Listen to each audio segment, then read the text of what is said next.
كان الذهاب من الله. إذا بغت الأجل ولم نستعد بصالح العمل،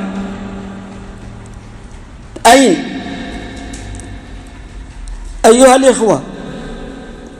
والله لا ينفع البهرج في هذه الدنيا، ولا ينفعك كثرة الناس في هذه الدنيا، ولا المال ولا الحشم ولا الخدم ولا الأنصار وكثرة النصرة من الخلق في هذه الدنيا إذا لم تكن على الخير والهدى. فإن العاقبة تكشف للناس يوم القيامة. فلنحسن ولنتق الله جل وعلا، ولا يكن علمنا حجة علينا كما ذم الله به قوما ممن كان قبلنا لم يعملوا بما آتاهم الله، فشبههم الله جل وعلا بأخس المخلوقات، وذلك في قوله: مثل الذين حملوا التوراة ثم لم يحملوها كمثل الحمار يحمل أسفارا.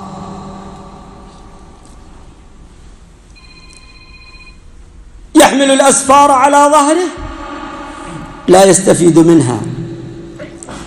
واعلموا أنه ليس العلم بكثرة الرواية والكتب، ولكن العلم هو الذي يتبع بالأعمال وتصدقه الأعمال، وإن قلت الرواية والكتب. فما أكثر الكتب عندنا وما أقل العمل عندنا، نسأل الله اللطف والمسامحة. وما أقل الكتب عند أهل الخير والتقى وما أكثر العمل عندهم. فلا تغرنكم معشر الأحبة هذه الحياة الدنيا، ولا يغرنكم بالله الغرور.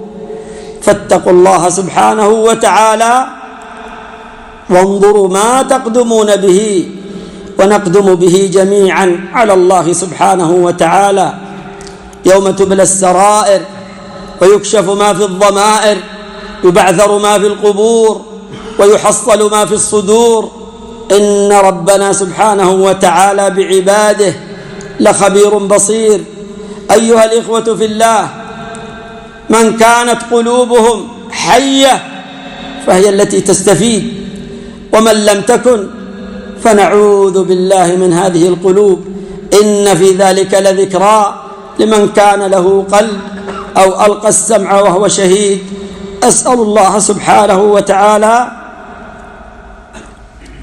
بأسمائه الحسنى وصفاته العلى أن يمن علينا وعليكم بالعمل الصالح الذي هو ثمرة العلم النافع، كما أسأله سبحانه وتعالى أن يسترنا وإياكم بستره الجميل في الدنيا والآخرة، وأن لا يهتك عنا ستره، إنه جواد كريم.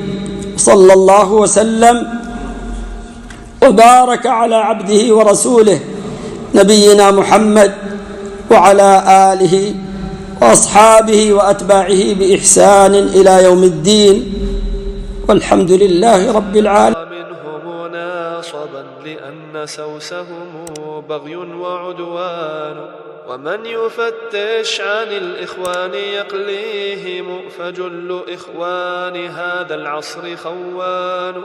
من استشار